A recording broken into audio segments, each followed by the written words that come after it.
Hello. Hello, welcome to Inside the Rookery, Season 1, Episode 13.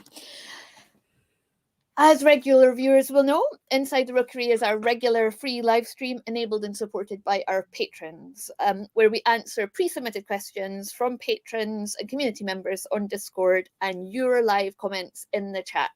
Hi, chat! For patrons, you may know we also host our Rookery masterclasses where you can join the Rooks as they share some of their creative processes, like the mapping masterclass we had on Wednesday of this week. So please do join us on our Discord server to join in the chat in the community, and you can find out more about our patron at Inside the Rookery on the link below. So, what are we talking about today on Inside the Rookery? Well, today we're joined by Steve Ironside, co-founder and organiser of many games, clubs and cons, and longtime friend of we three Rooks that you have here tonight.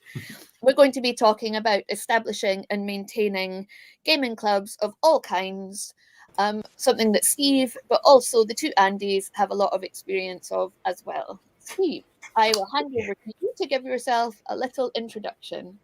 As long or as short as you would like. Oh, helps if you're not on mute. Oh. Oh no, your mic's disconnected. Good start. So, hi guys. I'm Steve Ironside, and I'm a professional idiot. One of the things we'll probably end up talking about tonight is that I'm the gullible guy that just says yes a lot, which is part of the whole sort of clubs and community experience, really, I guess. I have indeed known these three for far too long, and it's probably only safe to not say how long, really. But once upon a time, we were all in the same set of clubs together, and I think we all learned different things about running communities from that. But my life took me away from Edinburgh back to Aberdeen, where I couldn't find any communities of my own, so I started to build them, and that has led to lots of ups and downs over the years. I think it's probably fair to say you can't go into it believing that everything is going to be a positive experience, but you can try and avoid negative experiences, and when they do happen, inevitably you learn from them. And hopefully some of that is something that we can maybe talk through during the course of the hour. Yeah, looking forward to this, if only because it gives me a chance to see you three again. Well, you are the best. Indeed. I second that. Yes. As you may notice, Andy and I have our seasonal jumpers on. Mine's a dress, his is a jumper, because it is now December, and so look out for an array. Oh, brilliant, Steve. I'm pretty disappointed Very with good, Andy Loose letting down the side here. I was wearing Christmas jumper stuff last night because it was a Christmas party. So, yeah. Dude, why did you even get changed? I'm secretly Spider-Man, if that counts. No, it does not count. Okay. Never mind. Great. So as always, we've scooped up the questions from Discord, and Andy Law has kindly written them up for me this week, and we will get into them. So the first question is Naturellement from Seagoat, who is always first. Forming a gaming group is easy. I am part of one already. Organising and supporting a gaming group is like herding cats or pushing water uphill, especially when in full-time work elsewhere. Do you have any top tips to make it easier? Does a permanent venue or a keystone game or games make a big difference? Yes. There's the main club that we're involved with at the moment, the Knights of Trinity in Aberdeen, has a group of 6 counsellors that run it, myself included in that. It's the first thing that I would say is don't do it alone. Right, you're building a community. You're allowed to not be sort of the apex of that. You can, and I would very much say that it's always a group effort. So there's 6 of us at the moment, and one of our roles in the council is chief cat herder. So yeah, absolutely. And that's our sort of effectively our social secretary role, which is taken up admirably by a lass called Kerry.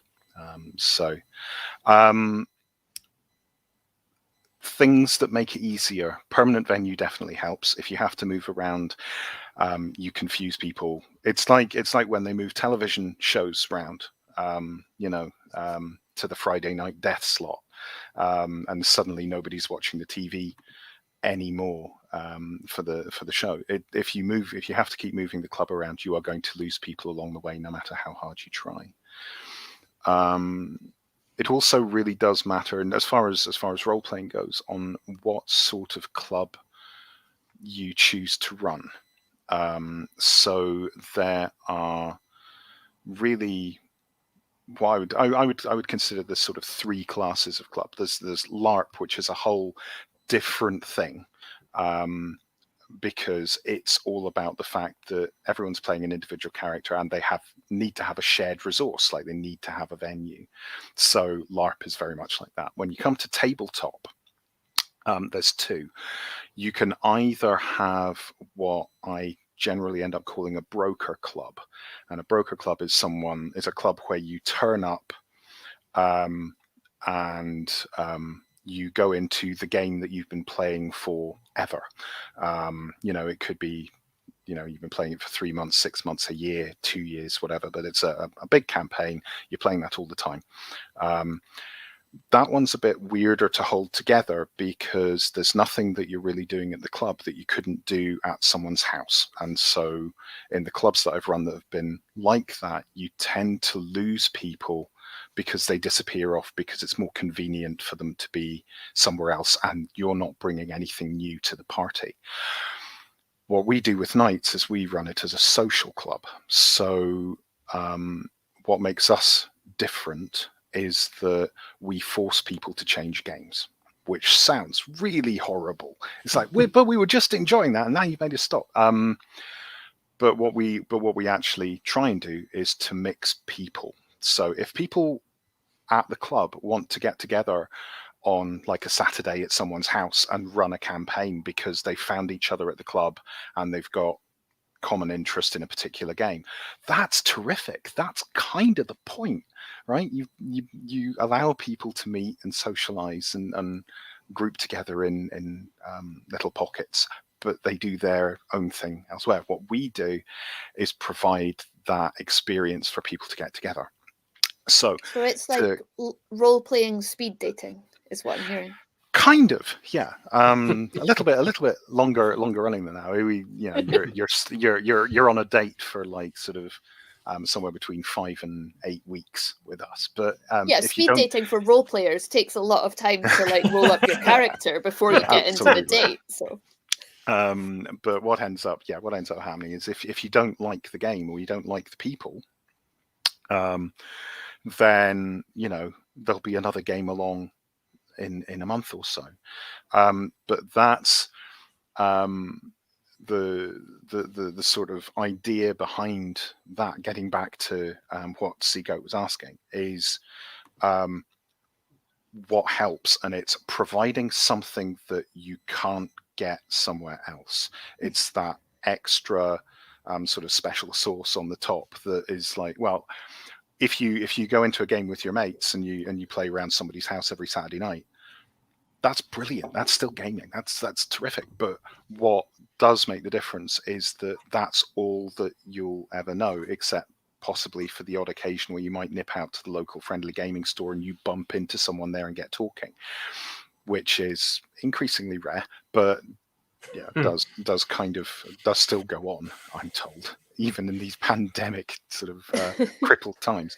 But you've kind but of touched certainly- on there the next question, which is what's the point when a group becomes a club? And I think, Andy, did you want to pop in? Oh yeah, I've got before something to we say on get the other that?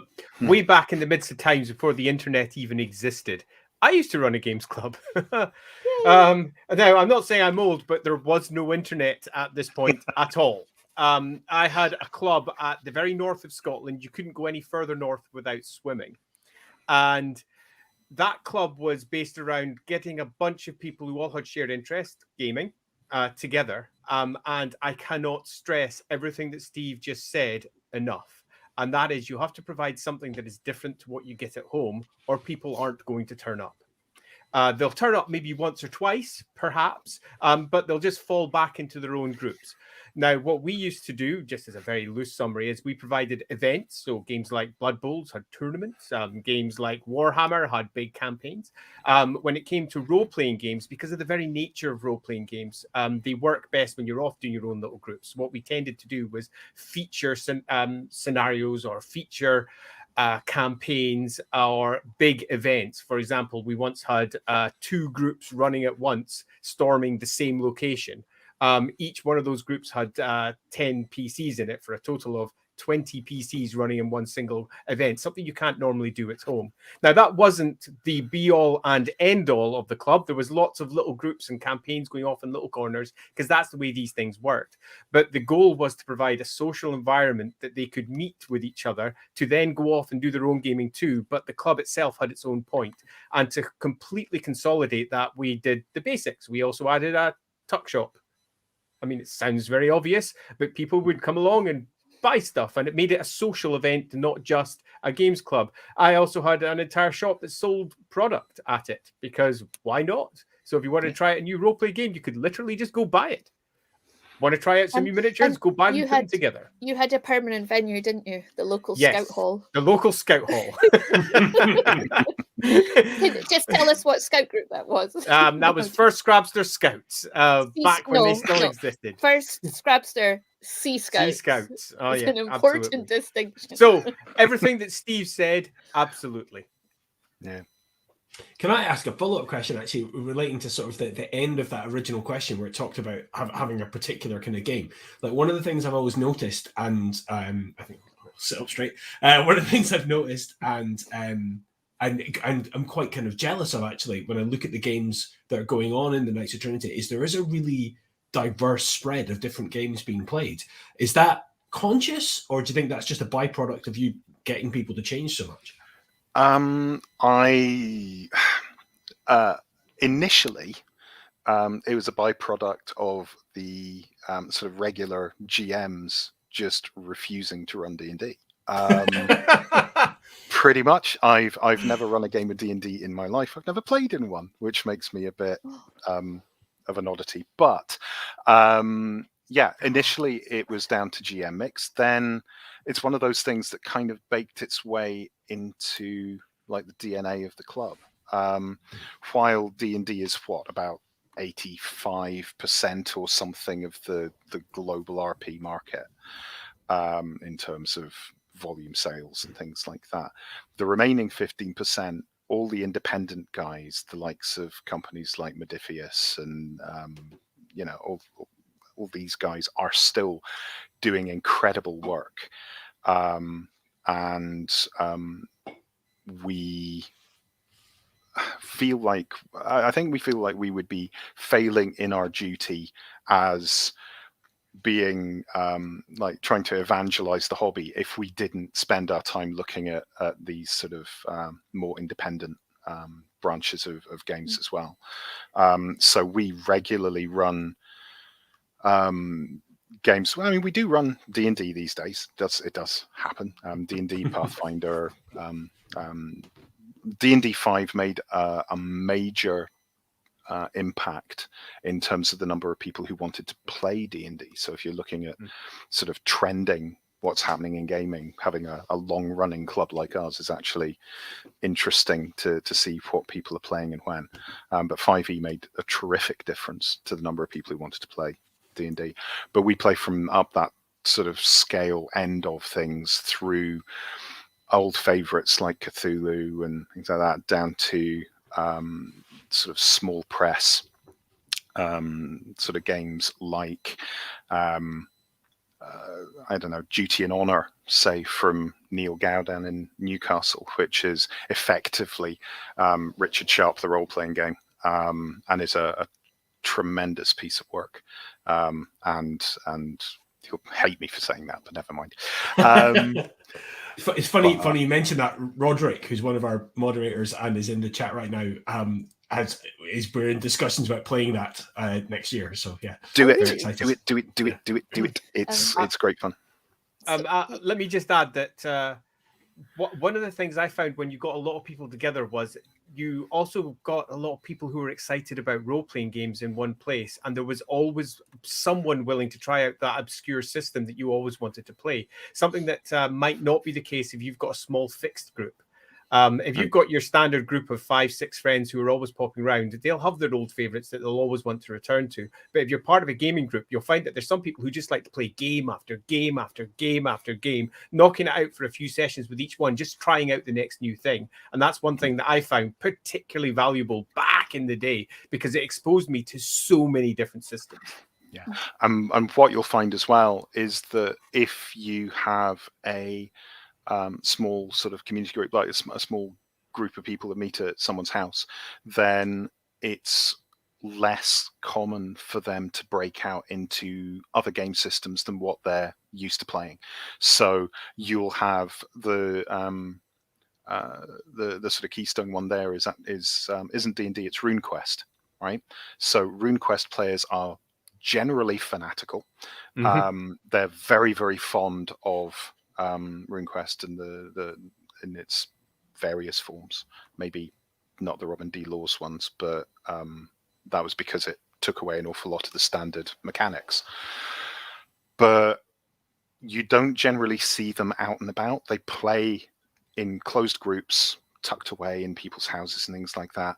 And then they'll pop out when there's a new supplement comes out, and you'll see them for this burst of a couple of weeks while everyone's getting up to speed with the new product, and then they'll disappear away again.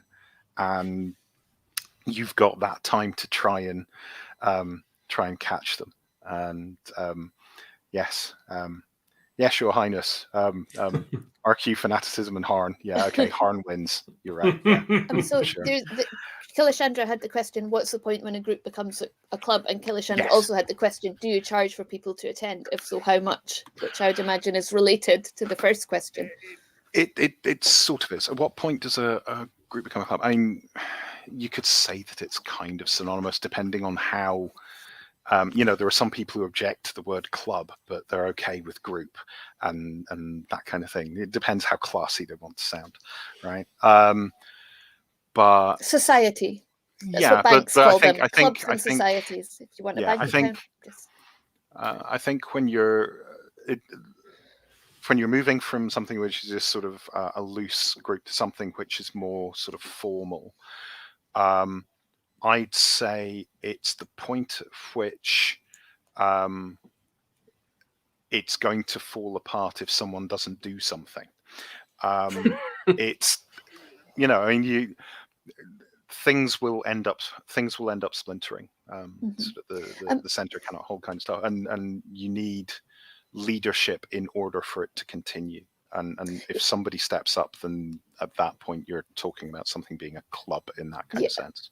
And if you're running it as a club rather than a group, so group implies just a group of people that get together. If you're interested in getting funding from local councils, you don't need to be a registered charity to get that kind of funding, but what you almost always need to be is a constituted group, a club with an aim, and then that opens the doors to funding, and you have to be open to everyone to do that. But certainly that's for me the big one. When it moves from being a group to club is when it goes public. Groups are generally private circles of people who are often friends or friends of friends. And whilst they may have a slightly public aspect to it, because some gaming groups have a bring along your friend if you fancy, it'll be fine. Most of them are quite closed in. a club is something that's public, and regardless of how you make it public, whether it's through social media, whether it's through posting posters in your local shop, or whatever is appropriate, you no longer have control over the membership. It's people who turn up, and whilst of course you'll have rules, and if people break rules you can kick them out, as long as they're sitting within the framework of your club, then they are club members, and they may not be people you like, which is something that comes hand in hand with a club in comparison to, say, a group, where you tend to always just have the people you like or can tolerate. and I think, again, Andy, that's something that comes with scale. So as one of the things that we found with the Knights of Trinity in the early days, we attracted a lot of membership from one of the university clubs that had sadly fallen on tough times and had been closed down by the university. So a lot of the people that were coming in were people that we sort of knew already. And so in terms of the club ethos and what was and wasn't considered acceptable, we found that we didn't need much in the way of regulation, because people were used to the university approach, which had a bit of regulation about it, or they knew us and knew what we would consider sort of worthwhile or not in terms of behavior. And so the whole thing was somewhat self-regulating. But as you say, once you start getting to that point where the membership is increasing, and maybe not where you don't know the people, but where you as the leaders of that community can't easily connect with those people. So, you know, we have a tradition at Knights where everybody that joins the club ends up hearing me rant for about 10 minutes on what the club is, where it's come from, what it's achieved, what it tries to do, and the way that we go about it. And that's fine. That gives people a sort of through the door sort of understanding, but that's not the same as sitting with us for an evening and seeing how we operate and seeing how the club operates. And that's the point where you do need to start thinking about things like rules and regulations. So while it is a marker that's what you now have as a club, it's not always that delineated a process. Ours was much more organic than that, but no less necessary as we went through. Do you charge for people to attend? We charge our members the grand sum of £3 forever. Whoa, tough. As we bring stuff up, as we've moved along, we initially started with everything being free. What we've discovered along the way is that there are some incidental costs that occasionally we as a club need to bear. So we've kind of taken a view as to what the minimum of that is, and that's what we charge as effectively a setup charge for a member. But so you don't have subs? No. That's interesting. Our club did. Yeah. Because of the model we use to fund the venue. Yeah. We can get away with it. Yeah, because I was going to say subs are usually to cover the venue hire, and then everything else is kind of like you bring along your own coffee, you bring along your own biscuits, you know, people club together, pun intended, to do the rest of the stuff. Yeah. And probably talking about venues is something we'll get to, but because we don't have to have any outlay for the venue, it's basically about setup costs for the membership, and so we now charge for that. But originally we took the very conscious decision that if we can make the costs work in terms of venue and things for nothing, then we weren't going to start charging people. I'm a firm advocate of destroying gatekeeping wherever you find it. Nothing should be You know, this hobby originated from people sitting around a campfire telling stories, right? Or kids outside in the playground playing cowboys and Indians, and then someone having to actually turn around and rule as to whether you shot them dead or not. That's, you know, that's where the origins are, and there's no cost for that. And getting people into the hobby, there shouldn't be costs for that either. And I do believe that you should only really charge the absolute minimum to cover your costs for any of these communities, because anything else is going to limit who can join. And you know, some of our sort of most dearly beloved members, if we were charging weekly subs, I guarantee we would have had fewer people coming through the door. Mm-hmm. You know. J-Leb has just joined the chat. I was organising the pantry and lost track of time, which I think sounds like the alibi for a 19th century murder, personally. Just saying. I've got a little bit to add on the subs front. We charge subs, and we charge subs because the venue that we had cost money. And one of the great joys of a club is that you can almost democratize that out to a degree, meaning that your subs can be very, very small. Yes. If you've got yourself a membership that's of significant size.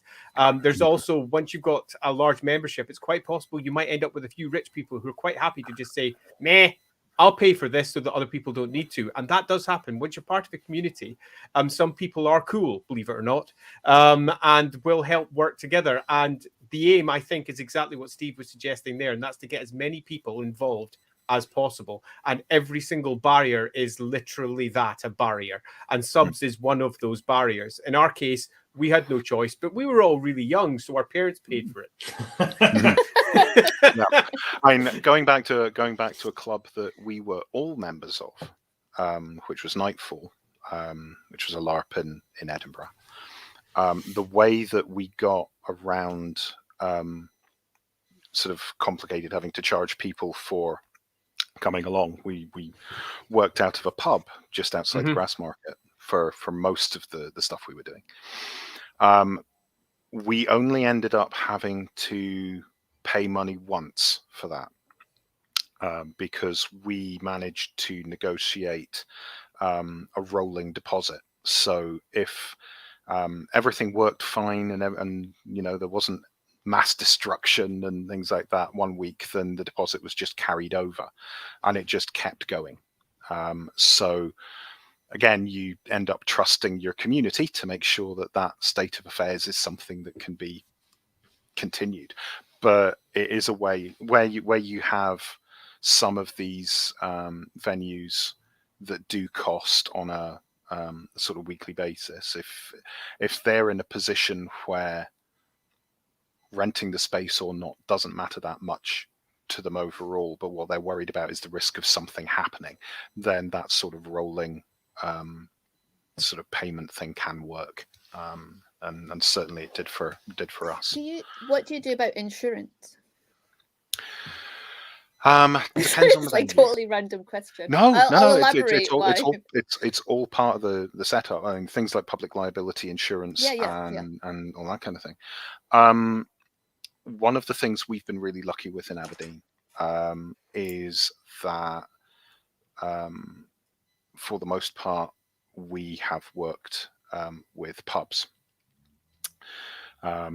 And pubs carry their own public liability insurance, and if you discuss the matter with them nicely, you're still patrons of the pub, and so you can say, well, your public liability insurance will be what effectively covers what's going on. And it's the same for things like musical events and things like that. The pubs are kind of used to that kind of thing happening, so you just need to be upfront and make sure that you do cover it off. If you do need to worry about PLI, then there are companies out there that will do you as a small group will do you a reasonable deal on that kind of thing. There's also, if anyone's interested in that, there's also a number of third sector organisations that provide insurance for clubs and societies. who negotiate and get the bulk deal on your behalf with the insurers. So you just join the third sector organization and it comes as part of the membership. I happen to know that because I'm on the convener of the board of one that, not for role-playing clubs, so I'm not trying to sell anything here, but for parent council and fundraising groups. So yeah. Well, I'll bear it in mind the next time we need to. You do have to be careful. Genuinely, you do have to be careful because if you were in a pub and you went outside to do, if you were LARPing, then you wouldn't be covered by the pub's public liability insurance, and you, as the organizer, would never want to be the one who then had to deal with whatever cost came from an accident that occurred. So yeah, it's definitely something that you should be aware of. Just to add on the old using pubs, I was a part of the negotiating team for several LARPing pub destinations. And you tend to find that most of them, if you can find a night when their business is pretty much dead, and if they've got any back rooms or similar, they'll be happy to have a gang of new customers arrive, each of them spending not necessarily a lot, but some on some drinks and some crisps. But as was brought up by Seagoat in one of his comments, you have to be super careful that your membership is aware of what the limitations of that are, i.e. don't bring in your own food, don't bring in your own drinks, because all you're going to do is upset the venue.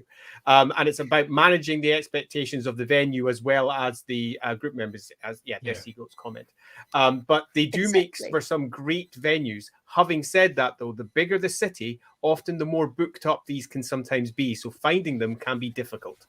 And it does turn to end up moving towards more of a sub situation, because the only way to get a good space is to sadly pay for it. Yeah. So I suspect it's an easier sell if it's like tabletop role-playing games and board games and stuff. I suspect that's an easier sell than LARP. That was always fun because the organization will at least vaguely understand it. Whereas with LARP, maybe not. I have a sub question on the topic of deposits, Steve. Did you pay a deposit at the Pleasance venue? In case anybody, I don't know, ran through a locked door and broke it on the way, or just a hypothetical. I honestly have no idea what you're talking about, Andrew. Yes, we did pay a deposit at the Pleasance, and I believe we got it back. Has anyone had to claim like long-term, like something to do with a chronic health condition they might have gained because someone threw a plastic bottle at them and hit them in the face? Touche. Anyway, Roderick asks, can you talk about tips for handling group dynamics in politics and gaming club settings? And he's also asked another question which is quite similar, which I'm just going to try and find because this one actually amused me. We could talk all night about this. We're not going to, but we could. Which was, given you were all in the camp, well, we weren't actually, we were in a breakaway faction. One of the things I remember from those days was the out-of-character drama almost matching the in-character drama at times. Given the fact that there weren't really precedents on how to handle a group like that, what were the ups and downs and lessons learned?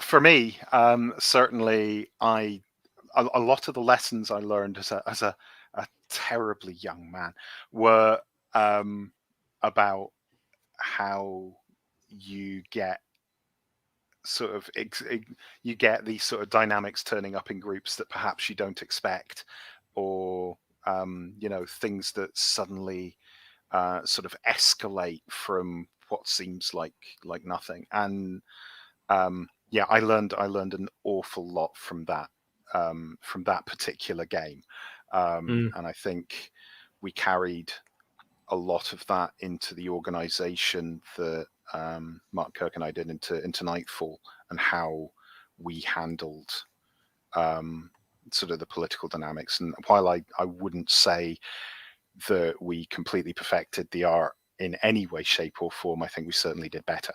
And the goal is always to do that. It's just to do better each time and understand the human condition better every time. And but in terms of handling group dynamics, when we come back to the point about when does something become a club and rules and regulations stepping in, I think that is the essential part of that. If you are starting something where you have aspirations that it's going to be at a particular size, or if it gets to a particular size and you start spotting that there are these sort of dynamics going on, then you have to take the step to make sure that you have some sort of constitution or rules and regulations, standing orders, whatever you want to call them, something that lays down what you as an organization believe to be the way that you should behave,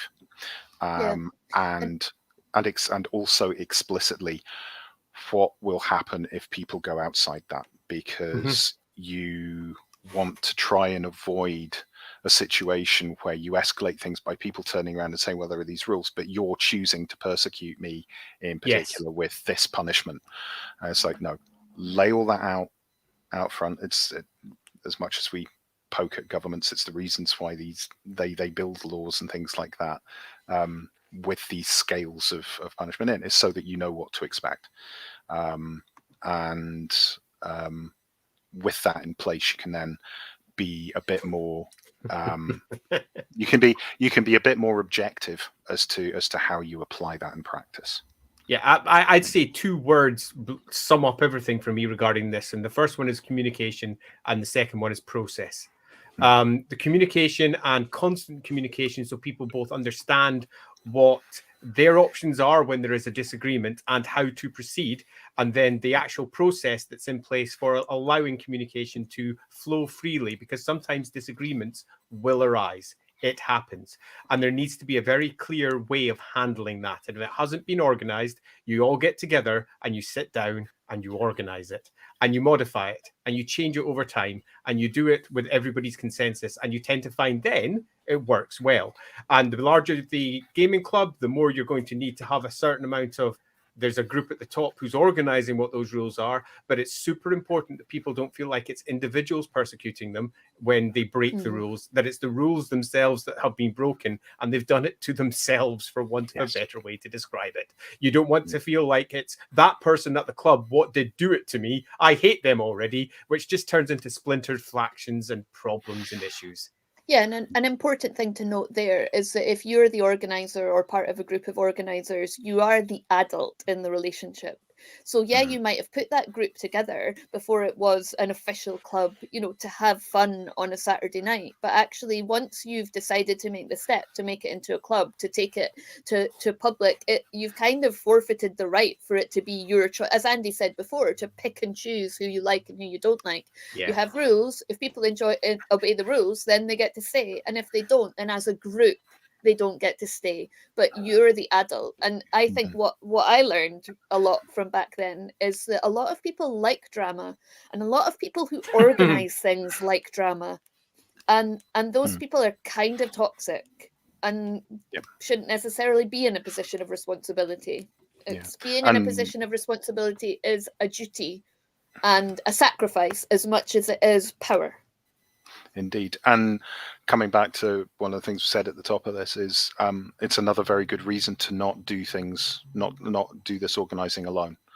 Couple of reasons. First, it comes back to that collective responsibility and showing that it's the organization as a whole and not just an individual. The other thing is that you have to ensure that whatever you peg down as your rules and regulations apply to everyone in the organization. So you need to be in a position where if someone has a problem with you as one of the people leading the group, where they can come to another member of the group and raise their concerns. Because that bit is very difficult. And out of all of these sort of political and dramatic sort of decisions, those are the ones that have the potential of hurting the community the most. Because if you end up in a position where the leadership starts to fracture over something like that, it can be really painful. Yeah, really painful. Yeah, best to be avoided, and the best way to do that is to ensure everyone's talking and they got rules. Yes. Yeah. So Yeah. Seagoat has a question. When it all goes wrong, years ago, yeah, you'll need to sit up, Andy Leask, so we can see you over this super comment. Years ago, I ran a one-day tabletop war game event in the local scout hall and provided tables for other tabletop games. It's always a scout hall. Minimal entrance fee to just cover the hall, and whilst I had my event full and a few spectators, no one else showed to make use of the empty tables. Is better advertising and promotion where this failed to make an impact?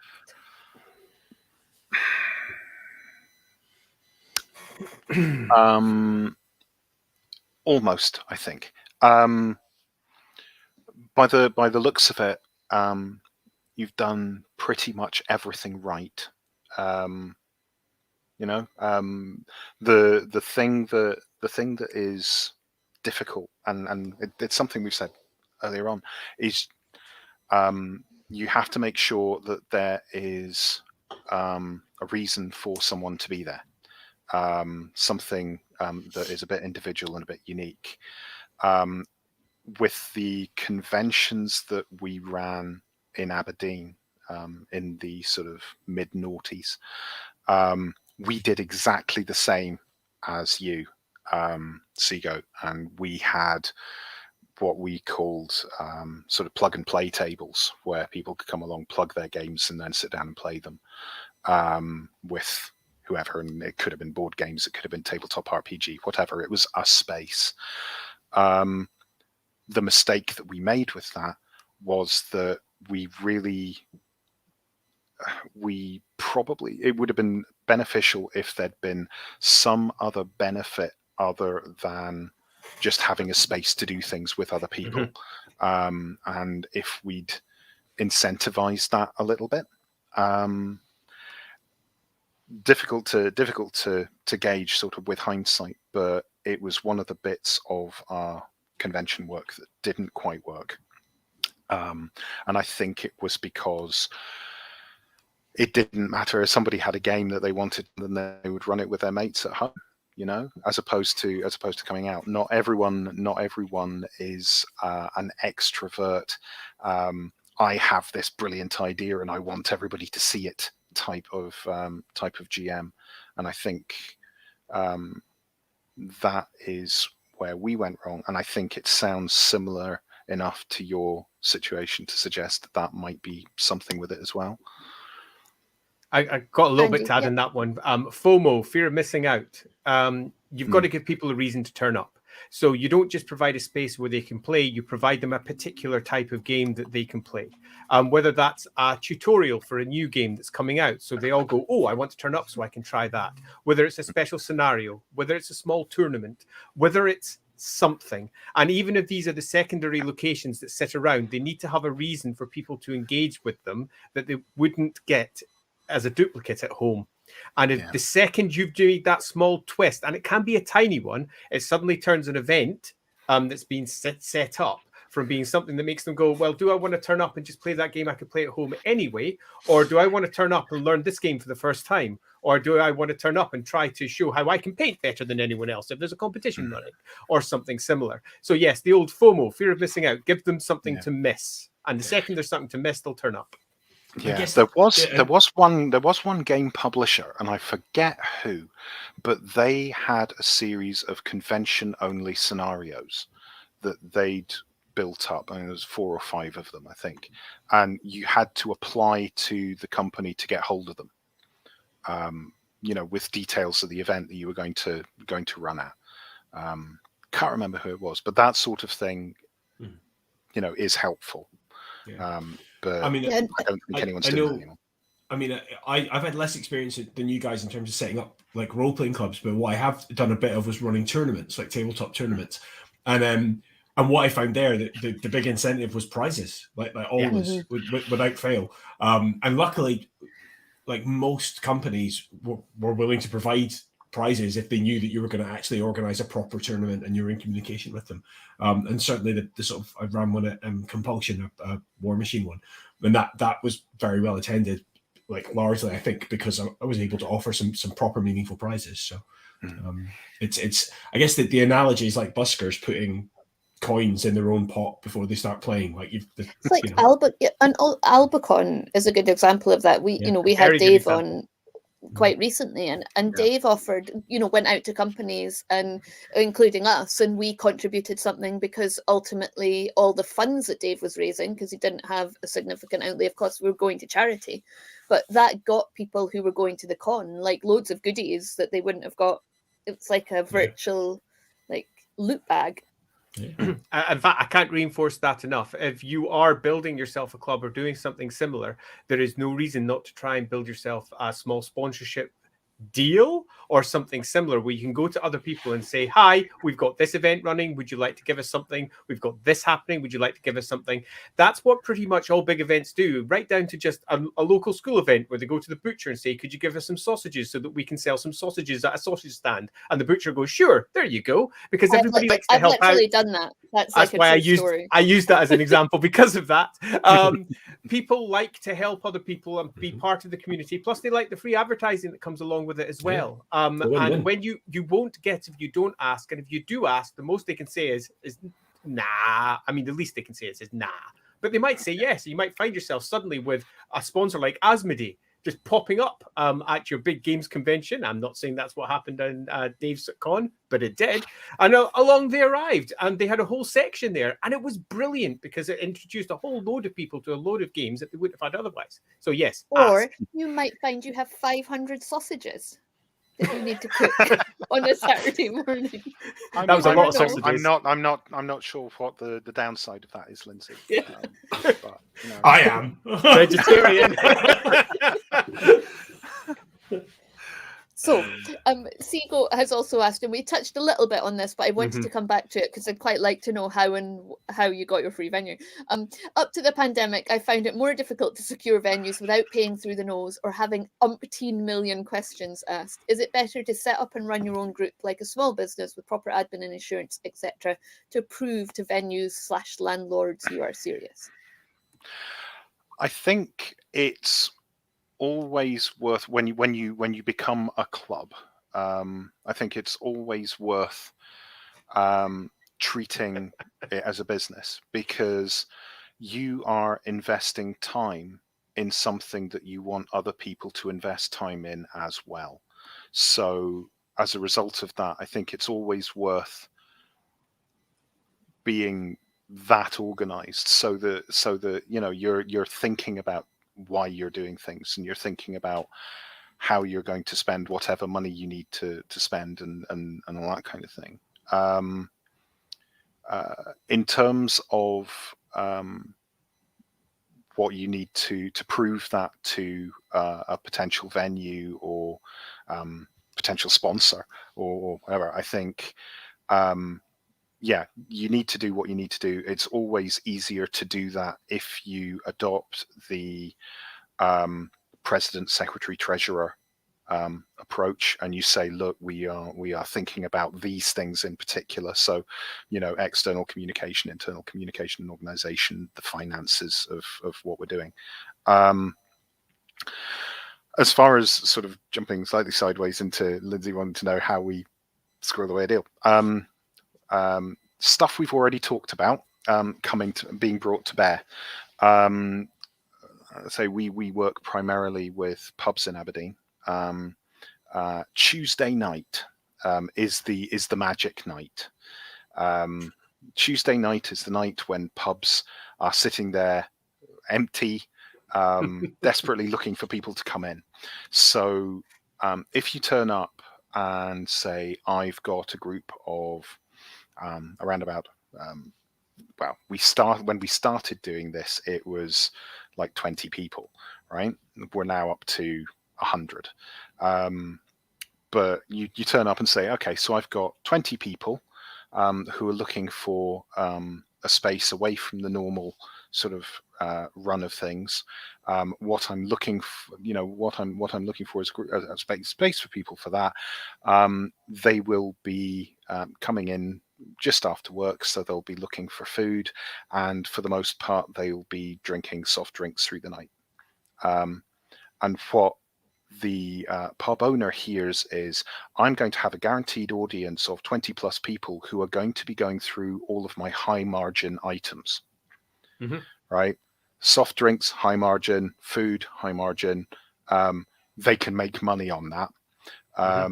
You know, as opposed to I'm going to have 20 people coming in just getting drunk on beer all night, which doesn't make them as much money as they would like. But that is like the toppest tip ever. I would never, do you know, when I worked at Pizza Hut, we actually got told what were our highest margin items, and you're totally right. The like Pepsi was the highest margin item. It's I always pennies to make and pounds to charge. Like, wanted you to drink alcohol. That's like top tip. Soft drinks are not the alcohol's the tease. Deal for, yeah.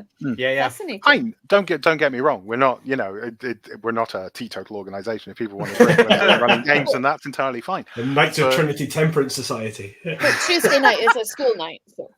It is. But that combination has worked very well for us over the years with that club. With other setups, you potentially need to do more work. Things like community halls, scout huts, all those kind of things. The conversation there is usually about utilization. So these buildings can end up sitting empty for a period of the week, and that can end up affecting on the back end things like insurance and things like that. It can be tougher to get a good deal on your insurance if you are deliberately leaving the building empty for periods of time. So what you say is, well, this will allow you to put people in there on a Tuesday night or a Wednesday night when you're not doing anything else. So it'll allow you to justify keeping the heating on. It'll allow you to justify all of the little bits of maintenance that get sort of pushed to one side when you're leaving buildings empty for even a couple of days at a time. So basically, I think I'm saying you have to be like a sort of ruthless 80s commercial nerd in order to be able to try and work out what the attack is for a venue, what will actually sell the idea of having you in there. But depending on which venue you're going for, there are different ways of doing it, and looking at what they need from a commercial perspective and aligning your pitch to that is the best way of going about it. Could not agree with that more.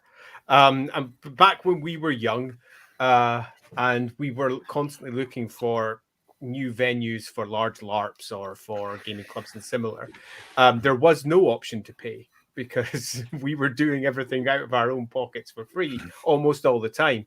And that taught a host of skills that were required to ensure you could get those venues for free. And the big one was pubs. Pubs are always looking for more business if they can, because most of them are small businesses or small franchises. And it's individuals making choices that can make a big difference to their income. And if you've got a group of 20 people who are going to be happy to come in and eat and drink, that suddenly turns into a big ka-ching-ching for them. Can't agree with that more. Just one last point on Seagoat's direct question there. I cannot recommend enough setting it up properly. Don't just do it as the sole person trying to fix it all themselves.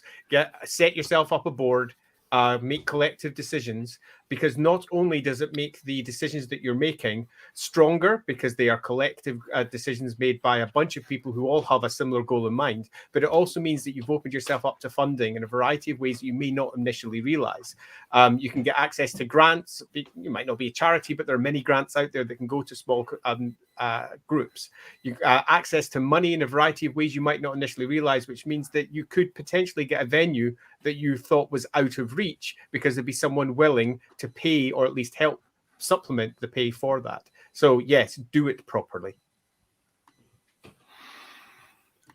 So Kilishandra has asked, I thought this would be quite a good one to do close to the end. If you could change one thing about a club you run or once ran, what would it be? Ooh. I'll do both. In the sort of noughties, ended up running some collectible card game clubs, and we ran that at the friendly local gaming store. if I could have changed one thing about that, it would have been the size of the store. So the commercial decisions that led to that were we were quite friendly with the store. They were looking out for us, but at the same time, they were also prepared to bring in the product that we were looking for in order to build the community, provided that we were working out of their venue, which again is not an unreasonable position for someone to take. So we did that. It's just unfortunate that the store was reasonably small in terms of its sort of square footage, so it limited the size of the community that we could reach based on how big it was. But we ran some clubs very successfully out of there. We ran a couple of card game clubs. We ran one for a tabletop miniatures game. This is very near and dear to Andy Leask's heart along the way. We ran a club in there for Void back in the day as well.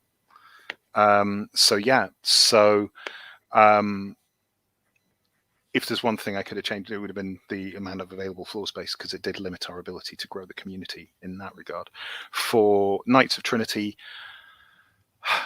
we really should have brought in the rules and regulations earlier, I think. We got lucky with one or two situations that kind of developed, but they were really big indicators that we'd reached the point where we needed regulations. And yeah, with a fair degree of honesty, we should have spotted that coming, and we should have dealt with it earlier than we did. And so, yeah, my advice about making sure you get that in place as early as possible stands, really, I think, because it does make life a lot simpler. Yeah, ditto. I'd say all the early stuff that I did, that was the big one. Clear lines of communication and rules. If they had been in place, things that had collapsed or did not work out very well, or bitterness that arose for no real reason, would have been completely not just pushed aside. It just wouldn't have happened, because there would have been genuine routes to deal with grievances.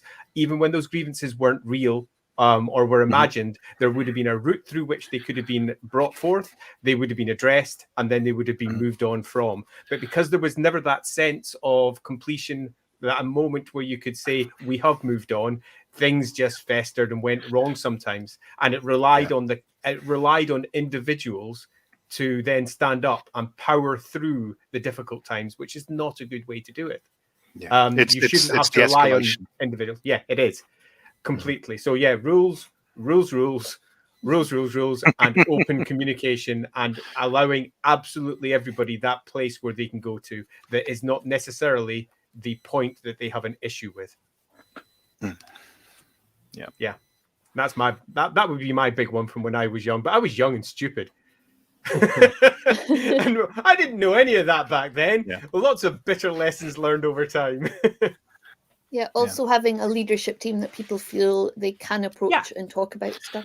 Yeah, and it's that's fair. I mean, it makes sure within your team, and if you are all effectively the same person, but there's just like 4 of you, right?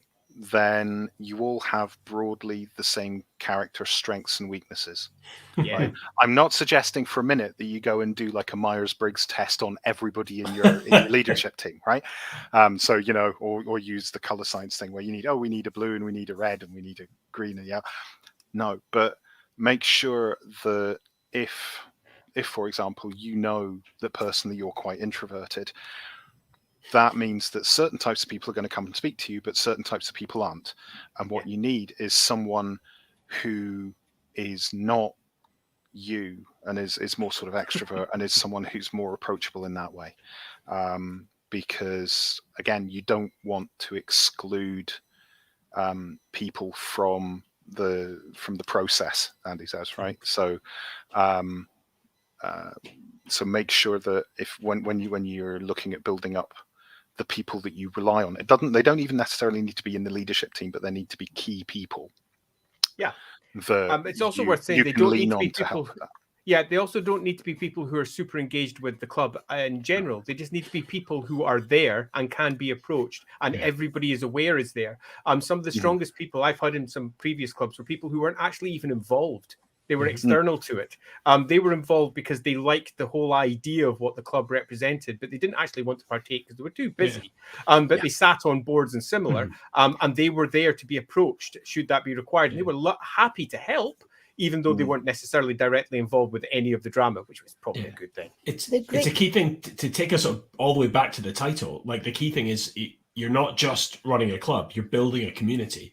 Yes. And so, as you say, you want to surround yourself with people, yes, in your leadership team, but actually just in the community. And when the community gets to the point that your members feel involved and invested enough that they're working together and supporting each other, and that's what you're aiming for. That's the goal. Yeah. So, and you'll find that off the back of that, and it's a shame that we're running out of time for this sort of thing, but you'll increase the approachability of the community for matters around about diversity or neurodiversity or people who would find it difficult fitting into a community at the best of times. But if you've made sure that community will support anyone that comes along, then you'll find that everyone comes along.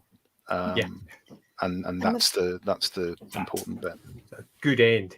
Love it. I'm afraid we've reached 8 o'clock, which is actually quite fortunate because no one needs to hear me go on my Myers-Briggs rant, which I do have one. Can we summarise it as Myers-Briggs tests? I wish it was. I wouldn't like to be so emotive. I'm impressed that you managed to keep it in, Lindsay, to be honest. So as am I. I've heard it multiple times. I have not pressed end broadcast yet. There is still time. So yeah, the big lesson from tonight is diversity and support, much like the Rookery. That is what we're trying to do here. We're trying to open up our community, open up the tabletop RPG creative community in a way that it probably hasn't been before. Andy's masterclass on Wednesday, where he sat down with an actual map he'd produced and created in one of his professional assignments and talked people through the basics of how he did it, is a really good example of that. It was really great that for you to join us tonight, Steve, not least because we got to have a little catch up. Thanks to both the Andys as well. Next week, we'll be joined by B. Sherry. You may know them under their pen name, Ben Sherry, and we'll be talking to them about world building outside the box. If you're watching YouTube afterwards, so someone has just suggested which Myers-Briggs personality inventory I might be. That's asking for trouble. That is some top level trolling right there. Oh, well done. If you're watching on YouTube, please do like and subscribe. Look out for more content soon. We'll be back again, as I said, next week with B. Sherry. Until then, have an amazing evening. See you later. Take care.